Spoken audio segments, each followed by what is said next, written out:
আসসালামু আলাইকুম রহমতুল্লাহি বারাকাতু। আশা করি আমার প্রিয় ভাই বোনেরা আপনারা সবাই ভালো আছেন। আমিও আল্লাহর রহমতে ভালো আছি। এই সকালে উঠে আমি ভাতটা বসিয়ে দিলাম। এই ভাতের জন্য অনেক কষ্ট করেছি আপু ভাইয়ের। আমার জীবনের কাহিনী এটা। আমরা 4 ভাই বোন ছিলাম। 4 ভাই বোন না, 5 ভাই বোন ছিলাম। আমার বাবার তেমন আহামরি ধন সম্পত্তিও ছিল না। আমি একটি গরিব ফ্যামিলির মেয়ে। আমি বলবো না যে আমি খুব ধনী ফ্যামিলির মেয়ে, মধ্যবিত্ত ফ্যামিলির মেয়ে। কিন্তু আমার বাবার কাছে আমরা 4 বোন রাজরানী, রাজকন্যা ছিলাম। বাবার বাড়িতে অনেক সুখ করেছি, যার বলার নাই। কারণ আমি সবার ছোট, আমি আরও বেশি সুখ করেছি। বোনেরা আমার খুব ভালোবাসতো। আমার বোনেরা আমার বাবা যেটুকু দিছে আমার বোনেরাও ওই রকম দিয়ে আমার রাজকন্যার মতো রাখছে।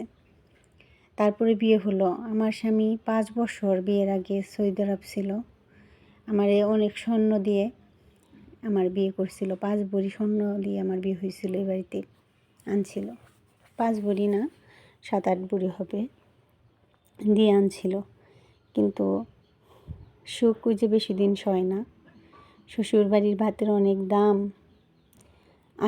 আসার পরে উল্টো এই ভাতের জন্য কত যে কষ্ট করছি, শুধু এই ভাতের জন্য।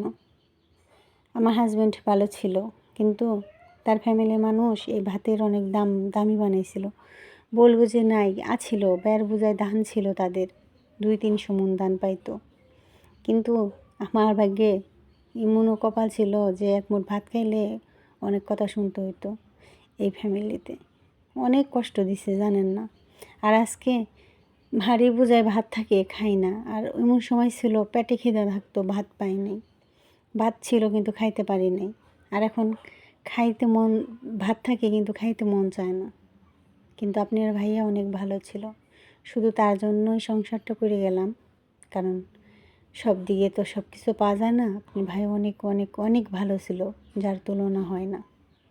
কি ভালো যে ছিল, অসম্ভব ভালো মানুষ ছিল। সে আমার অনেক ভালোবাসতো।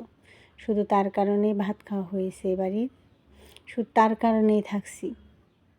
আর এই যে জানেন না, এখন আমি রান্না করলে সবাইরই, যা একজন মানুষ না খেয়ে থাকলে আমি তার দেওয়ার চেষ্টা করি। যে ভাতের অনেক কষ্টে আমি জানি যে ভাতের কত দাম।